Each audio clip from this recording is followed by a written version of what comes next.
was 5 months pregnant when my own best friend pushed me down the stairs, and I lost my baby. My younger brother tried to sue her, but the people backing her framed him for assaulting a client. In the end, his law license was revoked. I begged my husband to help us. He promised me that he would, but the very next day my brother was taken away. He was arrested on false charges of rape brought up by her lawyer. That night, I went to my husband's study, desperate for answers. What I heard instead was his conversation with the lawyer. Mr. Breitbart, the connections on that side are already settled. Your wife's brother won't be getting out anytime soon. But if she ever learns that you're the one who had her brother framed and thrown in prison, I'm afraid she won't be able to accept it. Stellan's gaze was heavy, and his voice, once the very sound of safety to me, was cold as ice. Only by sending him to prison can I force Ayanna to release a clarification video. Zella didn't mean it. She pushed Ayanna because she was terrified I would abandon her for my wife. I will never let Zella go to jail. As for Ayanna, I'll make it up to her. She'll never know the truth, not in this lifetime. My body trembled as the words sank in. I staggered back, unable to stop the tears streaming down my face. The man I once saw as my salvation, the one I entrusted with my heart, was the very devil who had sent my family to hell. He sent my brother to prison for the sake of my so-called best friend, without even caring that she was the one who killed our baby. I could no longer hold it in. With shaking hands, I pulled out my phone and sent my father a message. Dad, I agree now with what you once asked of me.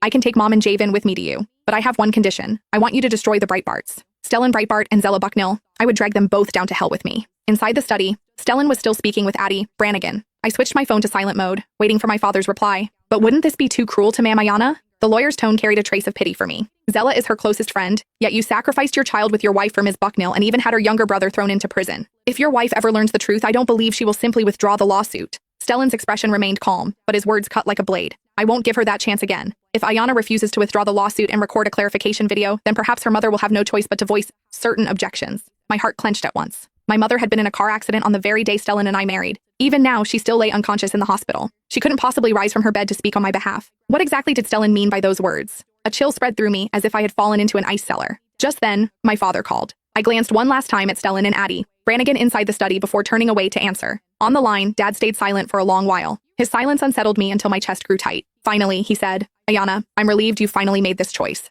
Ever since your mother left me all those years ago, I've never stopped searching for the three of you. But at that time, my family faced a crisis. By the time I came to my senses, your mother had already disappeared with you and your brother. Regret colored his voice. I too thought back to that time. I was 6 years old when we left with Mom. I still remembered pieces of it. She had left because Dad had wronged her. Before meeting Stellan Breitbart, I never trusted any man besides my younger brother. It wasn't until Stellan appeared, until I became close friends with Zella Bucknell, his childhood sweetheart, that he began pursuing me. He courted me with unwavering persistence for 3 whole years. In the end, I let myself be moved and chose him. I never imagined the man I had chosen so carefully would one day betray me just the same. The thought made me tremble uncontrollably. Forcing myself to stay calm, I replied firmly, Dad, about that, I have no right to forgive you on Mom's behalf. You know very well about her current condition. I need your help. In return, I'll agree to the marriage alliance you proposed, so long as you help me destroy the Breitbarts and save my brother. Only then did he seem to understand what had happened. His voice hardened with anger. The only reason I sought out a marriage alliance for you was because I believed Stellan was unworthy of your trust.